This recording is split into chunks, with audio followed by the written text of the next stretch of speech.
네, 안녕하세요. 3일의 법인 박인대 파트너입니다. 저는 인도 파견 3년간 경험을 바탕으로 3일의 법인에서 인도 투자 진출 업무를 담당하고 있습니다. 오늘 발표드릴 내용은 인도 법인세법 개정 사항입니다. 많은 한국 기업들이 인도 세제를 굉장히 복잡하고 어렵다고 생각하고 계시는데요. 그 이유는 인도 세법이 구조적으로 복잡하고 또 하나는 굉장히 자주 세법이 개정되고 있습니다. 인도 세무 관리를 잘 하려면 인도 세법을 잘 이해하고 개정 내용을 숙지해서 잘 대응하는 방법밖에 없다고 생각됩니다. 오늘 이 시간을 통해서 최근 개정 사항을 말씀드리고 많은 기업들이 조금이나마 도움을 받았으면 하는 바람입니다. 최근 인도 개정 사항은 가장 큰 개정 사항은 법인세율 인하입니다. 과거 법인세율이 35%로 글로벌에서 가장 높은 수준이었습니다. 다만 작년부터 그 법인세율이 25%로 인하되었습니다. 약 10% 정도 인하되었는데요.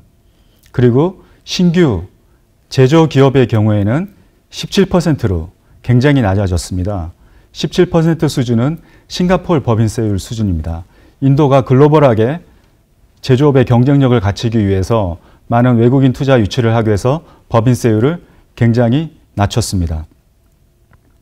이러한 법인세율은 많은 기업들이 자동적으로 적용받는 것이 아니라 기업이 원하면 선택받도록 되어 있습니다.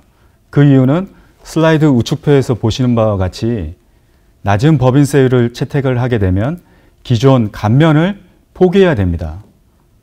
기업 입장에서는 높은 세율을 적용받고 기존 감면을 포기하는 효과와 인하세율을 적용하는 것을 비교해서 유리한 방안으로 선택할 수가 있습니다. 제 경험상 많은 한국 기업들은 연방정부가 제공하는 많은 인센티브를 받지 못하는 경우가 많았습니다. 그렇다면 낮은 세율을 적용하는 게 훨씬 유리할 걸로 판단하고 있습니다. 두 번째는 배당 분배세가 폐지된 내용입니다. 과거에는 인도 법인이 주주에게 배당을 할 때 인도 법인이 법인세로 배당 분배세를 납부를 했습니다. 주주에게는 과세를 하지 않았는데요. 최근에 세법이 개정이 돼서 그 배당 분배세가 폐지가 되고 주주에게 배당 원천세를 과세하는 방식으로 바뀌었습니다. 기존 배당 분배세 원천세율이 20.56%였고요. 원천세로 변경된 이후에는 한국과 인도 조세조약을 적용을 받아서 15% 감소하게 됩니다. 이 또한 법인세율 인하와 마찬가지로 인도 투자에 대한 세율을 조금 낮출 수 있는 부분입니다. 또 하나 개정사항은 이자 비용에 대한 한도 규제가 들어왔습니다. 과거에는 인도 법인이 이자 비용 공제를 하는데 제한이 없었습니다. 다만 글로벌 스탠다드에 맞춰서 이자 비용을 에비타의 30%까지만 공제하도록 제한이 된 내용이 있습니다. 전반적으로 인도 투자의 세제에 요약을 하면 법인세율 인하와 함께 그 세제 행정도 전반적으로 글로벌 스탠다드에 부합되게 바뀌고 있는 부분이라서 외국인 투자 입장에서는 인도 세무 환경이 점차 개선되고 있다고 평가할 수가 있겠습니다. 또 기타 개정 사항에 대해서 계속 말씀을 드리겠습니다.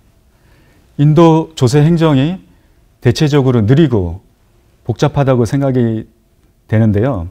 다만 가끔 새로운 제도는 갑자기 또 반영하는 경우가 있습니다. 그 중에 대표적인 부분이 세무조사를 전면 비과세로 비대면으로 돌린다는 내용입니다. 그렇다면 앞으로는 세무조사관이 납세자에게 직접 접촉해서 어떤 세무조사를 하는 것이 아니라 납세자는 세무조사 포털에 정부가 요청하는 서류를 제출한다든지 답변을 하는 방식으로 진행하게 됩니다. 어떻게 보면 AI하고 세무조사를 하게 되는 그런 게임으로 바뀌게 되는데요.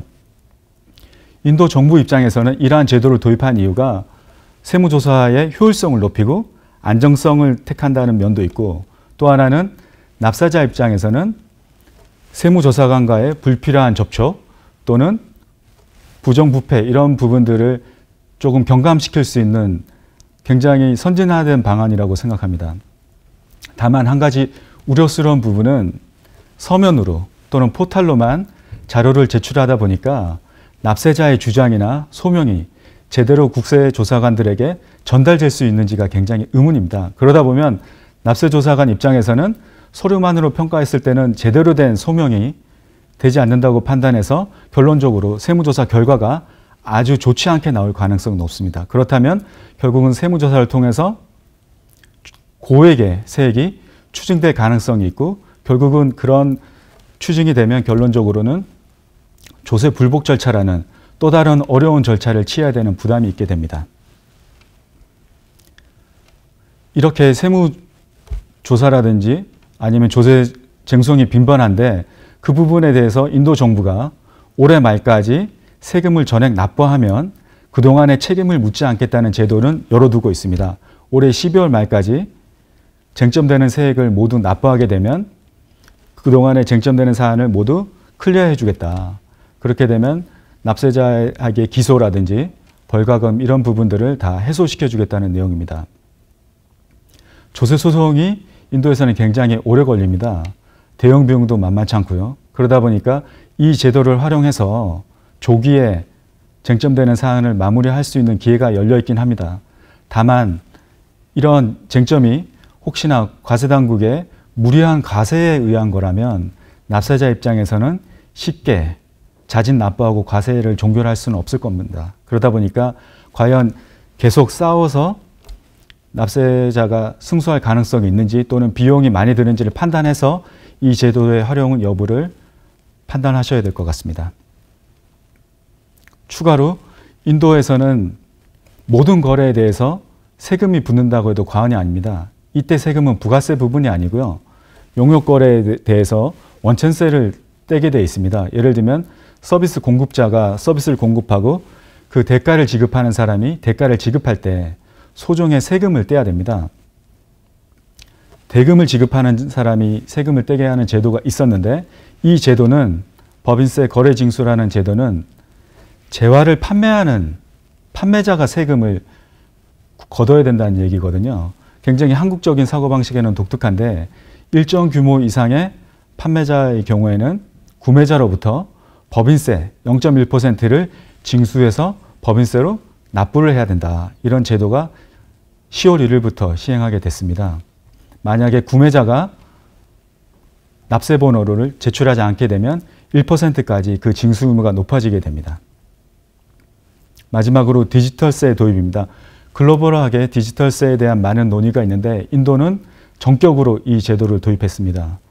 비고주자가 전자적 용역 거래를 인도에게 제공했을 경우 그 대가의 2%를 디지털세로 납부해야 됩니다. 소위 말하는 디지털세는 구글 플레이라든지 아마존 같은 그런 누구나 알 수 있는 이커머스에 대한 서비스로 알고 있는데 지금 현행 세법상의 전자적 서비스의 범위가 굉장히 모호하고 확대 해석될 수가 있습니다. 예를 들면 한국 기업이 인도 자회사에게 기술 용역을 제공하고 그 결과물을 이메일 형태로 보냈을 경우 과연 이것도 전자적 서비스이냐 이 부분에 대한 논란이 충분히 있을 수 있습니다. 따라서 이 제도가 초기에 시행되었지만 한국 회사가 인도 회사와 거래가 있을 경우 그 거래가 디지털세에 적용이 되는지 면밀히 검토해서 그 적용 여부를 판단해야 될 것 같습니다. 네. 코비드 때문에 인도 기업이나 또는 개인들도 많이 힘들어하고 있는데 정부도 이에 맞춰서 일부 감면 정책을 시행하고 있습니다. 먼저 법인세 신고 기한을 연장해 줬는데요. 지난달 11월 말까지 연장 기간이 종료가 되었습니다. 두 번째는 원천세와 거래 징수에 대한 세율 인하입니다. 좀 전에도 말씀드렸지만 거래에 대해서 원천세라든지 거래 징수를 해야 되는데 그 세율 자체를 25%를 경감시켜주는 제도입니다. 이거 부분은 내년 3월 말까지 부분이고요. 예를 들면 용역 대가의 10%의 세금이 적용되는데 25%를 인하하게 되면 결론적으로 7.5%의 세율을 적용받을 수 있다는 부분입니다.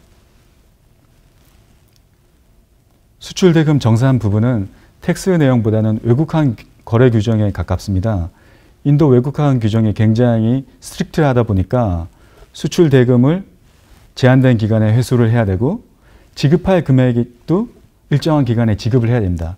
만약에 기간 내에 지급을 못하게 됐을 경우에는 외국환 당국에 신고를 해줘야 되고요. 신고를 못했을 경우 최종적으로는 외국환 거래가 제한될 수도 있습니다. 그래서 그 기간이 수출 경우에는 9개월, 수입인 경우에는 6개월이었는데 코비드 사태에 인해서 그 기간을 각각 수출은 15개월, 수입은 12개월로 연장이 되었습니다. 네, 마지막 내용은 세제 개정 부분은 아니고 많은 한국 회사들이 고민하고 있는 부분에 대해서 제가 말씀드리려고 합니다. 인도에서 이익이 나면 결론적으로 한국으로 회수를 해야 될 텐데요. 그동안은 회수하는 내용이 많이 없었습니다. 그 이유는 회수하는 절차가 생각보다 까다롭다고 한국 기업들이 판단하고 있었고요. 두 번째는 좀 전에도 말씀드린 바와 같이 배당인 경우에는 배당 분배세 같은 높은 세금이 적용이 되었습니다. 다만 앞으로는 본사가 자금이 필요한 경우 인도에 있는 자금을 이제 회수해야 되는 상황이 맞닥뜨려질 수 있는데요. 그 방식으로 많은 부분들이 배당을 생각할 수가 있습니다. 다만 배당의 경우에는 세금도 나오고 또는 절차도 복잡하고 연간 배당할 수 있는 한도도 제한될 수 있습니다. 그러다 보니까 배당 외에 자기 주식 매입이라든지 감자라든 다른 절차를 취할 수도 있고요. 카테고리 1과 같이 영구적으로 인도로부터 본사로부터 자금을 회수하는 방안이 있고 또는 일시적으로 인도 법인이 본사로 대여하는 방안도 고려해 볼 수가 있겠습니다. 이런 절차들이 쉬운 절차가 사실은 아닙니다. 왜냐하면 현지의 규제, 법령을 제대로 따라야 되는 부분이 있고요. 또 하나는 그런 과정에서 세금이 또 발생할 수가 있기 때문에 회사 상황에 맞게 어떤 절차가 가장 회사한테 적합한지 세금이 적게 나오는지를 고민해서 인도에 있는 자금을 본사로 효율적으로 이전을 해야 될 필요성이 있다고 봅니다.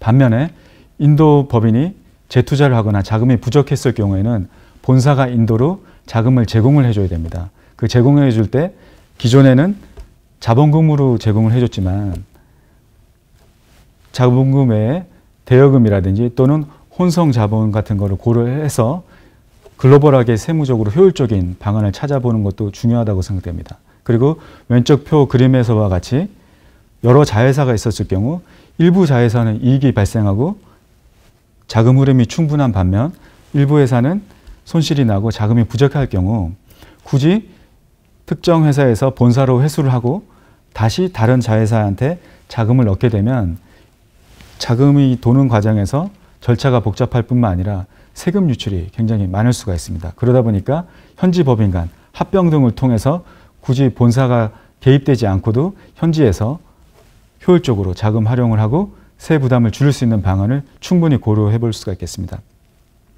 요약해서 말씀드리면 앞으로 인도 투자라든지 확장할 기회가 굉장히 많을 걸로 생각이 되고요. 그때 단순하게 전통적인 방안뿐만 아니라 어떻게 인도 투자 구조를 효율적으로 세팅할 수 있을지 또는 현지 자본 구조를 제대로 정립할 수 있을지는 고민도 함께 해야 인도 투자에 대한 효율성을 높일 수 있다고 판단이 됩니다. 이상으로 법인세법 개정 사항에 대해서 발표를 마치겠습니다. 경청해 주셔서 감사합니다.